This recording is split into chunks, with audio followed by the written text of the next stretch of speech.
오늘 우리에게 주시는 하나님 말씀은 이사야서 5장 24절부터 30절입니다. 이로 말미암아 불꽃이 그루터기를 삼킴같이 마른 풀이 불 속에 떨어짐같이 그들의 뿌리가 썩겠고 꽃이 티끌처럼 날리리니 그들이 만군의 여호와의 율법을 버리며 이스라엘의 거룩하신 이의 말씀을 멸시하였습니다. 그러므로 여호와께서 자기 백성에게 노를 바라시고 그들 위에 손을 들어 그들을 치신지라. 산들은 진동하며 그들의 시체는 거리 가운데에 분토같이 되었도다. 그럴지라도 그의 노가 돌아서지 아니하였고 그의 손이 여전히 펼쳐져 있느니라. 또 그가 기치를 세우시고 먼 나라들을 불러 땅끝에서부터 자기에게로 오게 하실 것이라. 보라, 그들이 빨리 달려올 것이로되 그 중에 곰핍하여 넘어지는 자도 없을 것이며 조는 자나 자는 자도 없을 것이며 그들의 허리띠는 풀리지 아니하며 그들의 들매끈은 끊어지지 아니하며 그들의 화살은 날카롭고 모든 활은 당겨졌으며 그들의 말굽은 부싯돌 같고 병거 박히는 회오리 바람 같을 것이며 그들의 부르짖음은 암사자 같을 것이요 그들의 소리 지름은 어린 사자들과 같을 것이라. 그들이 부르짖으며 먹이를 움켜 가져가 버려도 건질 자가 없으리로다.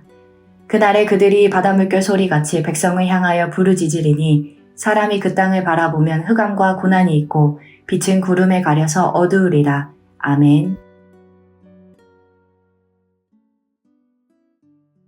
오늘도 말씀 순종의 삶을 살아가는 모든 성도님들 되길 진심으로 기도합니다. 이사야 5장은 일명 포도원의 노래입니다. 그러나 이 노래는 즐겁고 기쁜 노래가 아니라 슬프고 마음 아픈 애가입니다. 농부이신 하나님은 포도원으로 비유된 언약 백성 이스라엘이 좋은 열매를 맺도록 온갖 정성과 극진한 사랑을 쏟아 부으셨지만 그러나 이스라엘은 아주 시고 써서 도저히 먹지 못할 들포도를 맺었습니다.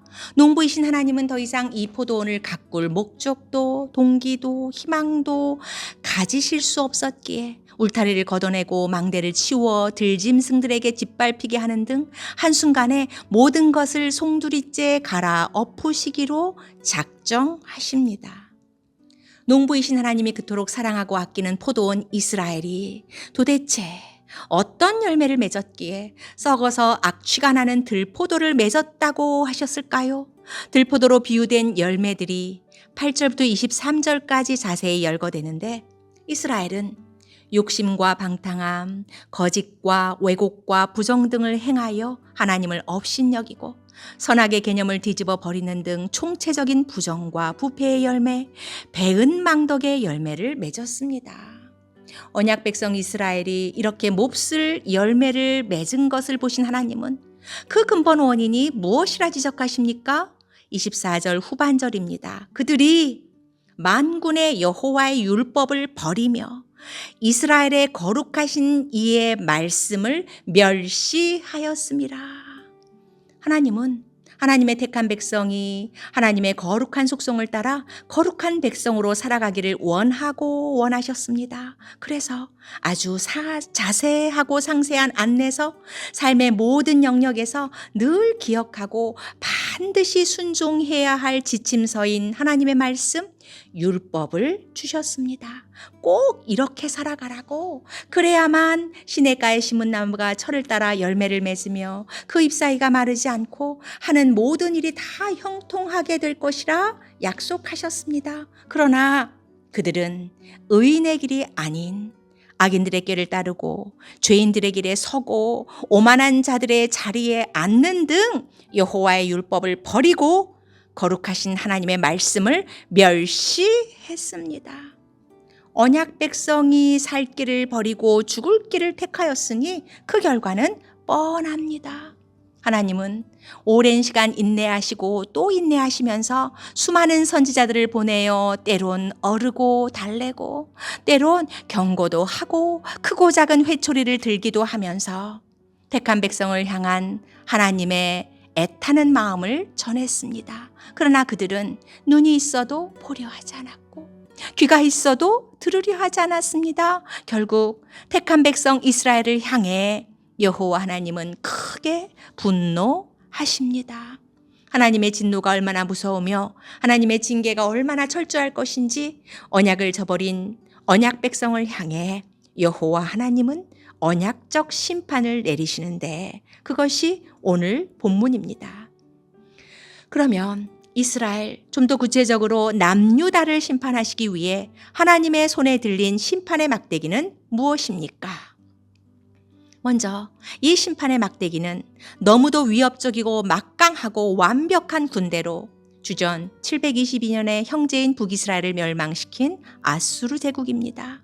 우시아 왕이 통치할 때 유다는 솔로몬 이후 가장 강성했던 시기로 이 외적인 흥왕은 아들 요담 때까지도 계속됩니다. 그러나 이로 인해 유다는 교만해지고 영적으로 피폐해졌고 그래서 요담의 아들 아하스 때부터는 이 영적 부패의 대가를 톡톡히 치르게 됩니다.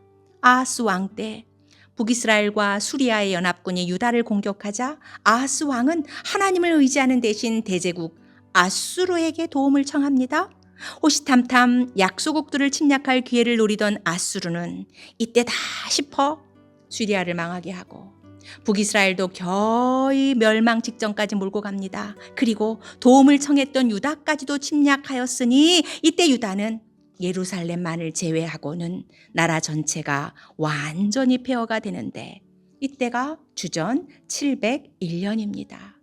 그 후 히스기야와 요시야 왕이 종교개혁을 일으켰지만 그 사이의 왕 히스기야의 아들 므낫세가 50년이 넘는 통치 기간 동안에 무지막지한 최악의 배교를 행함으로 결국 유다는 아수르에 이어 하나님의 손에 들린 또 다른 심판의 막대기 대제국 바벨론에 의해 주전 586년에 멸망 심판을 당합니다. 그때 세상 나라들과 족속들은 당시 대제국 아수르와 바벨론이 자국의 영토와 세력을 확장하기 위해 약소국들을 침공한 것이라 여겼겠지만 그러나 우리는 분명히 알아야 합니다. 이 일을 주관하신 분은 민족과 족속을 살리기도 하시고 멸하기도 하시면서 역사를 주관하시고 통치하고 계시는 만군의 여호와 하나님이심을 우리는 결코 잊어서는 안 됩니다. 하나님이 일방적으로 택하셨으면 끝까지 책임지셔야지 어떻게 이토록 처참하고 잔혹하게 심판하실 수 있을까?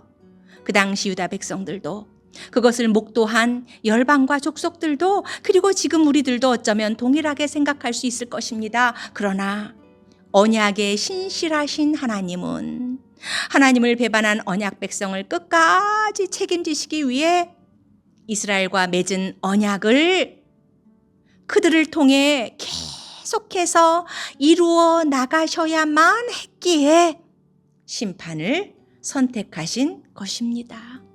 기다리고 기다려도 돌이키기는커녕 더 심한 죄악의 구렁텅이로 빠져들어가고 심판의 막대기를 휘두르지 않으면 정신을 차리지 못하기에 그들을 죽이지 않으면 살리실 수 없었기에 하나님은 그들을 심판하시는 것입니다.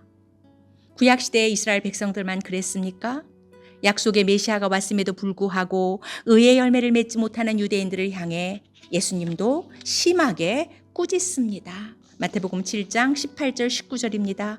좋은 나무가 나쁜 열매를 맺을 수 없고 못된 나무가 아름다운 열매를 맺을 수 없느니라.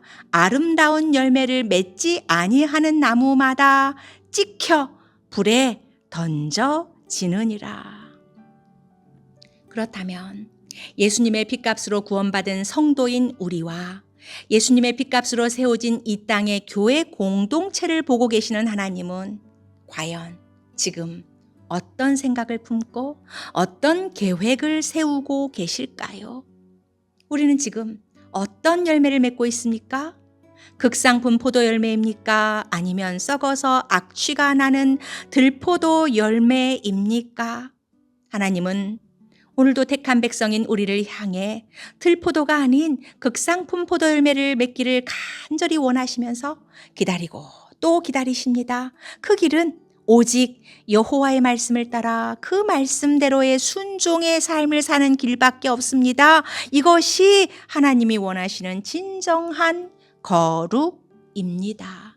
성도의 거룩은 심령 속에서만 머물러 있는 것이 아니라 언제 어디서 누구나 느낄 수 있고 볼 수 있는 사랑과 정의와 공의 등이 넘치는 성도들의 실질적인 삶이 거룩입니다.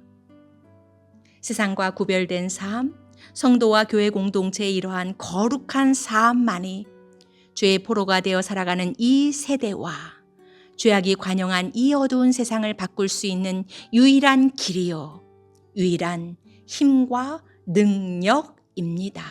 그런데 성도와 교회가 오직 말씀을 따라 거룩한 삶, 극상품 포도 열매를 맺는 삶을 살아가지 않고 만군의 여호와의 율법을 버리며 이스라엘의 거룩하신 이의 말씀을 멸시하는 삶을 살아가면서 썩어서 악취가 진동하는 들포도를 맺는다면 우리를 향하신 하나님의 인내는 중단될 수 있습니다.